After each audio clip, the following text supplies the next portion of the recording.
एक होती मुलगी. तिचे नाव लीला होती. ती चौथीत अन होती भारी खोडकर. लोकांना त्रास द्यावा असे तिला नाही वाटायचे, पण तिला खोड्या काढण्याची भारी हौस. स्वतःच्या मनात येईल ते करायची तिला इच्छा असायची. त्यासाठी मजेशीर युक्त्या शोधायची. तिचे घर होते गावाच्या एका टोकाला. तिच्या घराच्या मागील वावराच्या बाजूला थोडेसे चालत गेले की नदी होती. एक दिवस लीलाला बर्फाचा गोळा खावासा वाटला.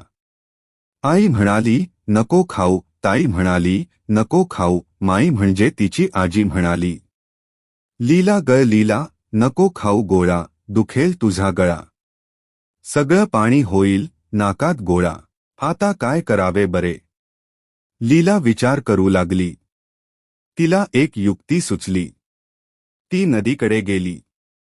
नदीला म्हणाली, नदी ग नदी, पण नदी बोलणार कशी? मग ती स्वतःच म्हणाली, बोल ग लीला. मग लीला म्हणाली, नदी ग नदी, लीलाला खायचाय बर्फाचा गोळा, पण माई म्हणाली, दुखेल गळा. खाऊ का नको, पण नदी कशी बोलणार? परत लीलाच म्हणाली, मग खा की पळत जा अन पटकन खा. लीला म्हणाली, अगं, पण तुझं कसं ऐकू? ताई म्हणाली, नको खाऊ. आई म्हणाली, नको खाऊ. माई म्हणाली, नको खाऊ, पण नदी कशी बोलणार? परत लीलाच म्हणाली, अगं, ताईपेक्षा मोठी आई, आईपेक्षा मोठी माई, पण माईपेक्षाही मोठी मी नदीबाई. माझं ऐक. बरोब्बर. लीला पळत बर्फवाल्याकडे गेली. गोळा खाऊन परत आली. तिला बोलणारी नदी खूप आवडली. ताई, आई, माई यांच्यापेक्षा मोठी नदीबाई. तिची परवानगी मिळाली की आपण हवे ते करू शकतो, असे तिला वाटले. एक दिवस लीलाला आला कंटाळा. तिला वाटले बुडवावी शाळा. तिने ताईला विचारले. ताई म्हणाली, नको बुडवू शाळा. आई म्हणाली, नको बुडवू. माई म्हणाली, लीला ग लीला, आला जरी कंटाळा, बुडवू नकोस शाळा. शिकूनच वरून होशील सुखी माझ्या बाळा. लीला चिडली. कुणीच कसे शाळा बुडवू देत नाही. शाळेला जाते, असे सांगून ती नदीकडे गेली. नदीला म्हणाली, नदी ग नदी, लीलाला आलाय कंटाळा, बुडवावी वाटते शाळा. काय करू, पण नदी कशी बोलणार? मग लीलाच बोलली, आलाय जर कंटाळा, तर बुडव बिनधास्त शाळा. ताई, आई, माईपेक्षा मोठ्या नदीबाईने परवानगी दिली म्हटल्यावर लीला शाळेला गेली नाही. दिवसभर नदीकाठी वावरात खेळत राहिली. संध्याकाळी घरी आली. तिची ताई तिच्याच शाळेत 7वीत शिकत होती. लीलाने शाळा बुडवल्याचे तिला कळले होते. तिने आई अन माईला पण सांगितले होते. त्या तिघींना लीलाची बोलणारी नदी पण माहीत झाली होती. त्या तिघींनी लीलाची गंमत करायचे ठरवले. तिला शाळा बुडवल्याबद्दल कुणीच काही बोलले नाही. काही दिवसांनी आला भोला. भोला म्हणजे लीलाचा मामा. भोला मामा नेहमी खाऊ घेऊन यायचा. त्या दिवशी नेमकी लीला शाळेत निघाली तेव्हा तिचा मामा आला. लीलाला खूप आनंद झाला. काय खाऊ आणलास? तिने विचारले.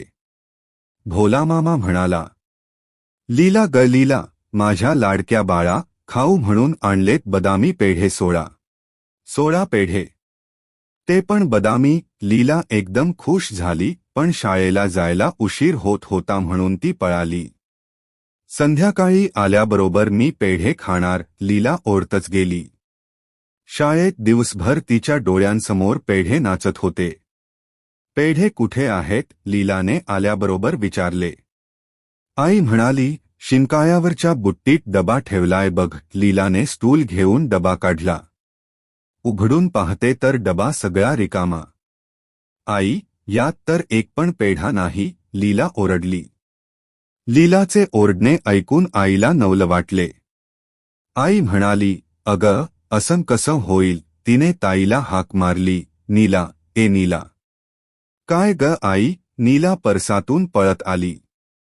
अगं, पेढे कुठे गेले आईने विचारले. कुठे गेले म्हणजे मीच खाल्ले, मी खाल्ले 8 अन नदीला दिले 8. नीला म्हणाली. तू बदामी पेढे नदीत टाकलेस. मूर्ख कुठली, आई नीलावर ओरडली. अगं हो तू म्हणालीस. पेढे नको खाऊ. माई म्हणाली, पेढे नको खाऊ. मग मी नदीबाईला विचारलं. नदी म्हणाली, नीला ग नीला, पेढे आहेत 16. तू घे 8, मला दे 8. अगं पण नदी कशी बोलेल. माई अन आई एकदम म्हणाल्या. कशी म्हणजे. लीलाशी बोलते तशी. नीला म्हणाली. काय ग लीला, नदी तुझ्याशी बोलते, माईने विचारले. अगं माई, तीच तर लीलाला गोळा खायला सांगते. शाळा बुडवायला सांगते. हो की नाही ग लीला, नीला मध्येच बोलली. लीला आता चिडली. तिची खोडी तिच्यावरच उलटली होती. आता काय करावे बरे. तिने थोडा विचार केला अन म्हणाली.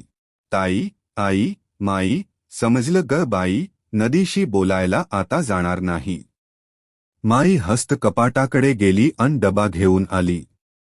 लीला अन नीला, घ्या एक एक पेढा अन खेळायला पळा. पेढा मिळाला असे म्हणत पेढा घेऊन लीला गोठ्याकडे पळाली. आता ही काय म्हशीला बोलायला लावणार की काय, माई हसून म्हणाली. हा व्हिडिओ आवडल्यास व्हिडिओला लाईक करा, चॅनेलला सबस्क्राईब करा. धन्यवाद.